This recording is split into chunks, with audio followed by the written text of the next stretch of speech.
बाबू देखिए बिहार बोर्ड का ठीक है एग्जाम नज़दीक आने वाला है 10 क्लास का। ठीक है देखो सिंपल सेट 2 पर आ रहे, सिंपल सेट 1 पढ़ा दिए, सिंपल सेट 2 पढ़ा दिए। ठीक है इसमें पूरा हिंदी का ऑब्जेक्टिव पूरा करवा दें, उसके बाद दूसरा विषय में जाएगा। ठीक है बाबू हरवाना नहीं है, हरवाना नहीं है, क्योंकि समय देखते हुए हमें चलना, क्या समय को देखते हुए, लेकिन अब समय नहीं है लेकिन फिर भी समय को देखते हुए चलना। ठीक है इतना कोशिश करना कि हर एक विषय को टच करना। ठीक है बाबू हमारा क्वेश्चन देखिए क्या है 2024 का जो भी क्वेश्चन हम बताएंगे इंपॉर्टेंट क्वेश्चन। ठीक है बाबू एक नंबर क्वेश्चन क्या है, सर्व विभाजन और की पूछा, सर्व विभाजन और जाति प्रथा, जाति प्रथा के लेखक कौन, लेखक के बारे में पूछ रहा कि लेखक उसका कौन है। ठीक है तो पहला नंबर ऑप्शन है मेरा Max Muller, B number Hazari Prasad Dwivedi, C number Mahatma Gandhi, D number Bhimrao Ambedkar. हमसे लेखक के बारे में पूछ रहा है, यहाँ लेखक का सब नाम लिखा हुआ है तो हमारा डी नंबर ऑप्शन सही है, भीमराव अंबेडकर। कौन सा ऑप्शन सही हो जाएगा, भीमराव अंबेडकर। पूछेगा सर्व विभाजन और जाति प्रथा का लेखक कौन है, भीमराव अंबेडकर। बाबू यहाँ तक किसी समझ में कोई दिक्कत, हमको आंसर को जाना। ठीक है देखो 20 के दांत कैसी कहानी की पूछ रहा है, 20 के दांत किसके बारे में पूछ रहा है, 20 के दांत कैसी कहानी है, कहानी बारे में कैसी कहानी है। ठीक है ए नंबर सामाजिक, बी नंबर मनोवैज्ञानिक, सी नंबर धार्मिक, डी नंबर ऐतिहासिक। हमारा कौन सा ऑप्शन करेक्ट होगा, हमारा बी नंबर ऑप्शन करेक्ट है। 20 के दांत कैसी कहानी है, मनोवैज्ञानिक। VVI question important question. ठीक है इसको अच्छे से समझना। ठीक है भारत से की पूछ रहा, भारत से हम क्या सीखे की पूछ रहा, भारत से हम क्या सीखे। गद्य पाठ का जर्मन भाषा से हिंदी भाषा में भाषा अंतर किसने किया की पूछा, जर्मन भाषा से की पूछा, जर्मन भाषा से, जर्मन भाषा में। ठीक है उसके बाद किस भाषा में किया, हिंदी भाषा से। भाषा अंतर किसने किया, भाषा का अंतर क्या, पहले जर्मन भाषा में था उसके बाद क्या किया, हिंदी भाषा में उसको किया। ठीक है तो किसने किया था, A number question Hazari Prasad Dwivedi, B number Amritlal Nagar, C number Max Muller, D number Bhavani Shankar Trivedi. हमारा डी नंबर ऑप्शन सही है, भवानी शंकर त्रिवेदी। ठीक है बाबू यहाँ तो समझ किसी को दिक्कत, पूछा जर्मन भाषा को हिंदी भाषा में किसने किया था, किसने तो भवानी शंकर त्रिवेदी ने किया था। क्वेश्चन पहले दक्षिण भारत की नागरी लिपि का क्या करते, ये भी क्वेश्चन वीवीआई। ठीक है वीवीआई है। ठीक है इसको अच्छे से याद करना। ठीक है कि पूछा पहले दक्षिण भारत की नागरी लिपि की पूछा, नागरी लिपि क्या कहलाती है, नागरी लिपि के बारे में पूछ रहा क्या कहलाती है, A Nandi Nagari, B number Konkani, C number Brahmi, D number Siddham. क्या डी नंबर सिद्धम, ए नंबर ऑप्शन सही है, नंदी नागरी। ठीक है बाबू क्वेश्चन वीवीआई। ठीक है देवताओं के राजा की पूछ रहा, देवताओं के राजा इंद्र का की पूछ रहा, इंद्र का वज्र किस मुनि की हड्डी से बना था, वज्र जो इंद्र के पास जो वज्र था किस मुनि के हड्डी होता है ना, शरीर का हड्डी से बना है। मतलब वज्र जो इंद्र भगवान रखता था हड्डी से बना था। ठीक है क्या से बना था, हड्डी से बना था। किस मुनि के, Narad Muni, Dadhichi, C number Radhe Shyam, D number Kapil Muni. तो बी नंबर ऑप्शन सही है, दधीची से क्यों होगा, बी नंबर दधीची के मुनि से बना था। क्या बना था, वज्र, इंद्र का वज्र बना था क्या, दधीची से। क्वेश्चन मोस्ट है। ठीक है इंपॉर्टेंट है, हिंदी भाषा का लिपि है क्या पूछे, हिंदी भाषा का लिपि है कौन सा लिपि है, हिंदी भाषा की लिपि कौन है, मतलब यहाँ ठीक है लिपि एक छूट गया। ठीक है हिंदी भाषा का लिपि कौन है। ठीक है लिपि कौन, और आसान अच्छा से कर दे। ठीक है ऐसा नहीं समझेगा, हिंदी भाषा की लिपि कौन है, ए नंबर ब्राह्मी लिपि, B number Roman, C number Gurmukhi, D number Devanagari. हमारे ऑप्शन कौन सा, हिंदी भाषा की लिपि पूछ रहा कौन है, हिंदी भाषा की लिपि कौन सा, देवनागरिक लिपि। कौन है, देवनागरिक लिपि। समझ गया ना, ये मोस्ट क्वेश्चन है वीवीआई, इसको अच्छे से याद करना है। क्वेश्चन बता सब मोस्ट वीवीआई क्वेश्चन। ठीक है सब पूछे जाने वाला है। अमरकांत की कहानी कौन सी कहानी अखिल भारतीय की पूछ रहा है, अमरकांत की कहानी कौन सी कहानी अखिल भारतीय कहानी प्रतियोगिता में पुरस्कृत, क्या बोला पुरस्कृत हुई थी, मतलब प्रतियोगिता में क्या हुआ था, वो पुरस्कृत हुआ था, मतलब उसको कोई पुरस्कारित किया था। कोई भी क्या होगा, अखिल प्रतियोगिता में, कौन प्रतियोगिता में, अखिल प्रतियोगिता में उसको पुरस्कारित किया था। ठीक है, तो पहला नंबर ऑप्शन है मौत का नागर। मौत का नागर कौन की थी, मतलब थी लेडी बता रहा है, लेडीज थी मतलब कौन लगा था, लेडीज। ठीक है, मौत का नागर, बी नंबर देश का लोग, सी नंबर डिप्टी कलेक्टरी, डी नंबर कुहासा, डी नंबर कुहासा। देखो इसमें थी बोल रहा है तो कोई तो लड़की होगा या महिला होगी, तो थी कौन लगा था, कलेक्टरी। लास्ट में क्या आ रहा है, री, मतलब क्या आ रहा है, री मतलब महिला, री लगा, कलेक्टरी मतलब कौन, कलेक्टर जेंट्स लगा था, कलेक्टरी कौन लगा था, महिला। तो हमारा सी नंबर ऑप्शन सही है, तो डिप्टी कलेक्टरी होगा। ठीक है, अमरकांत की कौन सी कहानी में पुरस्कृत थी, अखिल भारतीय कहानी प्रतियोगिता में पुरस्कृत हुई थी डिप्टी कलेक्टरी। ठीक है, यह दस में किसी को बच्चा कोई दिक्कत है। परंपरा का मूल्यांकन साहित्य की कौन सी विधा की पूछा, विधा पूछा कौन सी विधा, ये भी क्वेश्चन मोस्ट विविया। ठीक है, यहाँ विधा पर पूछा, किसका परंपरा पूछ रहा है, परंपरा का मूल्यांकन का, किसका मूल्यांकन, साहित्य की कौन सी विधा है।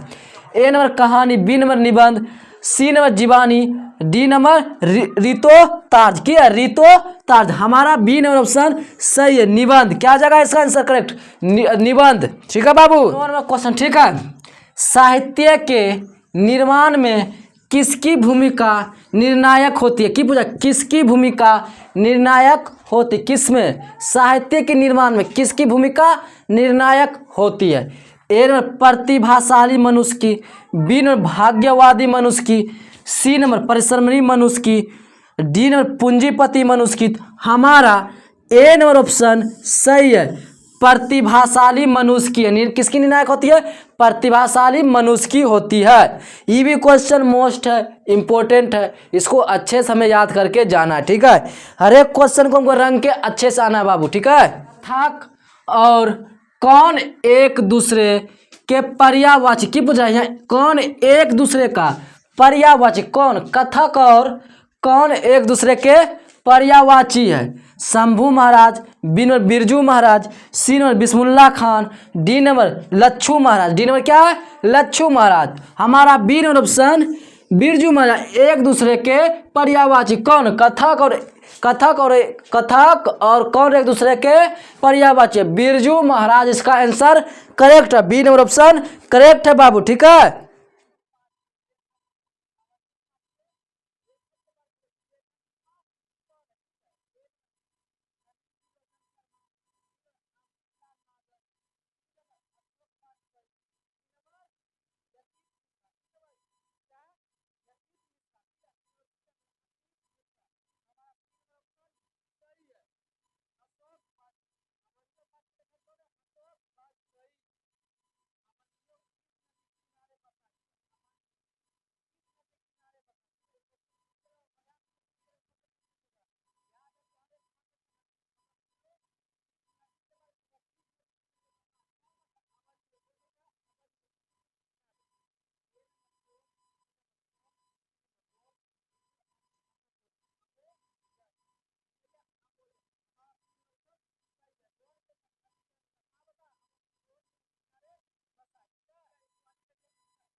गुरु नानक की रचनाओं के संग्रह का नाम क्या? क्या पूछा? संग्रह का नाम पूछा कि इसका नाम क्या? ठीक है, गुरु नानक जो रचना लिखा था उसका संग्रह था, उसका नाम नहीं पूछा कि नाम इसका क्या होगा। ठीक है, तो वही मेरा ऑप्शन दिया हुआ, Wahe Guru, B number Guru Granth Sahib, C number Nankana Sahib, D number Fateh Sahib. ठीक है, इसी चार ऑप्शन मेरा कोई भी ऑप्शन करेक्ट होगा। हमारा वाहे गुरु सही है, ए नंबर ऑप्शन सही है। वाहे संग्रह क्या था? गुरु नानक का संग्रह क्या था? वाहे गुरु। ठीक है बाबू, रसखान की नहीं, कृति पूछ रहा कि कौन सी कृति रसखान की नहीं है। ठीक है, रसखान की कौन सी कृति नहीं है? A number Prem Phulwari, B number Prem Vatika, C number अष्टम धाम, डी नंबर सुजान रसखान। ठीक है, हमारा ए नंबर ऑप्शन सही है, प्रेम फुलवारी। ठीक है, कौन सी कृति रसखान की नहीं है? प्रेम फुलवारी। ठीक है बाबू, यहाँ तक समझ, किसी को दिक्कत? ये क्वेश्चन बाबू बीबीआई है। ठीक है, इसको मजाक में मत समझिएगा, बीबीआई क्वेश्चन हम लिखते हैं। ठीक है, 2024 में इसको पूछेगा, 2024 में फर्स्ट या सेकेंड सिटिंग में। ठीक है, फर्स्ट या सेकेंड सिटिंग में। घनानंद किस काल के कवि है? या काल पूछ रहा है, किस काल के कवि थे? घनानंद किस काल के कवि थे? ए नंबर आदि काल, बी नंबर भक्ति काल, सी नंबर रीति काल, डी नंबर आधुनिक काल। अगर बच्चा अगर यहाँ तक याद करके नहीं आए, मैं समझेंगे आपसे कुछ तैयारी करके नहीं, आपका 0 पॉइंट है अभी तक ऑब्जेक्टिव में। ठीक है, ऑब्जेक्टिव देखिए, हमारा 100 में 100 देता है हिंदी में, 100 में हमको 50 को मारना है। ठीक है, 50 में करेक्ट मारना, 50 को आता का 100 नंबर का हिंदी पेपर होता है ना। ठीक है, तो हमारा क्या हो जाएगा? सी नंबर ऑप्शन से जो है रीति काल। किस काल का कवि थे? किस काल का कवि थे बाबू? रीति काल के। घनानंद किस काल का कवि थे? रीति काल के। ठीक है, ठीक है। प्रेमानंद जी अपना आदर्श किसे मानते थे? की पूछा? प्रेमानंद जी अपना आदर्श के बारे में पूछा कि अपना आदर्श किसे मानते थे? आदर्श किसको मानते थे वो? ऑप्शन में दिया, Raja Harishchandra, B number Bharatendu Harishchandra, C number Amarkant, D number Ramvilas Sharma. हमारा बी नंबर ऑप्शन सही है, भारतेंदु हरिश्चंद्र को मानते थे। मतलब आदर्श मतलब क्या था? फॉलो करते थे। किसको फॉलो करते थे? भारतेंदु हरिश्चंद्र को फॉलो करता था। कौन करता था? प्रेमानंद जी। कौन करता था? प्रेमानंद जी। वीवीआई है। ठीक है, वीवीआई 2024 में पूछेगा इसको। कब पूछेगा? 2024 में, इसी बार। ठीक है, भारत माता कविता के कवि किस काव्य ग्रंथ से संकलित? की पूछ रहा? भारत माता कविता के कवि किस काव्य ग्रंथ से संकलित है? क्या पूछ रहा? काव्य ग्रंथ से संकलित पूछ रहा है, क्या संकलित है? ए ग्राम्य, बी नंबर रसीम, सी नंबर यामा, सी नंबर उच्छ्वास। हमारा ए नंबर ऑप्शन सही है, ग्राम्य। क्या हो जाएगा? ग्राम्य। किसका भी किस ग्रंथ से, किसका भी संकलित है? ग्राम्य से। किससे? ग्राम्य से बाबू। ठीक है, वीवीआई क्वेश्चन 2024 में पूछेगा इस बार एग्जाम में। ठीक है, एग्जाम में। ठीक है, इस बार पूछेगा, तो क्वेश्चन को अच्छे से समझो क्या हम बोल रहे हैं। रामधारी सिंह दिनकर के अनुसार, दिनकर के अनुसार जनतंत्र, जनतंत्र के देवता की पूछा? जनतंत्र का देवता कौन है? जनता का देवता पूछा कि देवता कौन? किसके अनुसार? रामधारी सिंह दिनकर के अनुसार। ठीक है, तो पहला नंबर ऑप्शन है नेता, बी नंबर राजा, सी नंबर किसान मजदूर, डी नंबर मंत्री और विधायक। इसमें कौन सा ऑप्शन हमारे? ठीक है, नेता तो हो नहीं सकता, राजा तो हो नहीं सकता, डी नंबर मंत्री विधायक भी नहीं हो सकता, तो सी नंबर मेरा ऑप्शन करेक्ट है, किसान मजदूर। ठीक है, किसान मजदूर। मोस्ट है वीवीआई। ठीक है, वीवीआई 2024 में फर्स्ट या सेकेंड सिटिंग में इसको पूछेगा। ठीक है, फर्स्ट या सेकेंड सिटिंग में। ठीक है, पहले क्वेश्चन को अच्छे समझिए क्या बोल रहे। जापान के, क्या पूछा? जापान के हिरोशिमा, क्या पूछा? हिरोशिमा नामक नगर पर, हिरोशिमा नामक नगर पर, जो हिरोशिमा का नामक नगर था, नगर पर अणुबम किसने गिराया था? की पूछा? अणुबम को किसने गिरवाया था? ठीक है, हमारा ऑप्शन दिया ए नंबर रूस, बी नंबर चीन, C number Bharat, D number America. इसमें हमारा करेक्ट ऑप्शन कौन सा ऑप्शन हो जाएगा? हमारा डी नंबर ऑप्शन सही है। किसने बम गिरवाया था? अमेरिका ने। कहाँ गिरवाया था? हिरोशिमा नामक पर, हिरोशिमा नामक नगर पर अणुबम गिरवाया था। किस, कौन ने? अमेरिका ने। वीवीआई। ठीक है, वीवीआई मोस्ट, ठीक है, मोस्ट इंपोर्टेंट है। ठीक है, 2024 का प्रथम पर सेकंड पर इसको पूछेगा। पहले क्वेश्चन समझिए क्या बोले। कुमार नारायण को निम्न में से कौन सा पुरस्कार प्राप्त है? पुरस्कार कौन सा पुरस्कार प्राप्त हुआ? ठीक है, निम्न यही चार ऑप्शन को दिया, इसी को बोलते हैं निम्न, ठीक है। चार ऑप्शन को निम्न बोलते हैं, ठीक है। पहला option Jnanpith, B number Lohia Samman, C number Padma Shri, D number Padma Bhushan. हमारा ए नंबर ऑप्शन सही है, ज्ञानपीठ, ठीक है। कुंवर नारायण को निम्न कौन सा पुरस्कार मिला था? ज्ञानपीठ पुरस्कार मिला था, ठीक है। वीवीआई, ठीक है, वीवीआई, ठीक है। 2024 का एग्जाम में पूछेगा, ठीक है, एग्जाम में, ठीक है। प्रथम पल या द्वितीय पल में पूछेगा। बी आर नारायण के किस कहानी का अनुवाद किया? की पूछा? बी आर नारायण किस कहानी का अनुवाद किया था? अनुवाद किया था, ठीक है। तो पहला नंबर ऑप्शन है माँ, बी नंबर है ढाते विश्वास, सी नंबर नगर, डी नंबर दही वाली मगम्मा। हमारा डी नंबर ऑप्शन सही है, दही वाली मगम्मा। पूछेगा बी आर नारायण किस कहानी का अनुवाद किया था? दही वाली मगम्मा का। यही क्वेश्चन ही भी मोस्ट इम्पोर्टेंट है, मोस्ट इम्पोर्टेंट है, ठीक है, इम्पोर्टेंट है, ठीक है। 2024 के एग्जाम में पूछेगा। कब पूछेगा? 2024 में फर्स्ट पाली या प्रथम पाली पूछेगा, ठीक है। ढाते विश्वास, क्या बोला? ढाते विश्वास कहानी में किस राज्य को बाढ़ और सूखा से प्रभावित दिखाया गया था? बाढ़ और सूखा से प्रभावित दिखा, मतलब सूखा मतलब पूरा सूखा, मतलब पूरा जमीन सूखल है, पूरा कड़क जमीन होता है, जैसे कोई चीज सूख जाता है पूरा ठोस हो जाता है, उसी को कहता है सूखा से प्रभावित दिखाया गया। पहला नंबर ऑप्शन है बिहार, पहला नंबर ऑप्शन है उड़ीसा, बी नंबर ऑप्शन है Bihar, C number Karnataka, D number है बेंगलोर। हमारा सही ऑप्शन कौन सा ऑप्शन करेक्ट होगा? आप सब बता सकते हैं सर, इसका ऑप्शन ये होगा, ठीक है। आप सब को कमेंट करना है कि सर इसका ऑप्शन ये होगा, ठीक है, ठीक है बाबू। इसका ऑप्शन हम बताते क्या होगा। इसका ऑप्शन ए नंबर ऑप्शन सही है, उड़ीसा। क्या हो जाएगा इसका ऑप्शन? उड़ीसा। समझा बाबू? उड़ीसा ऑप्शन सही है इसका।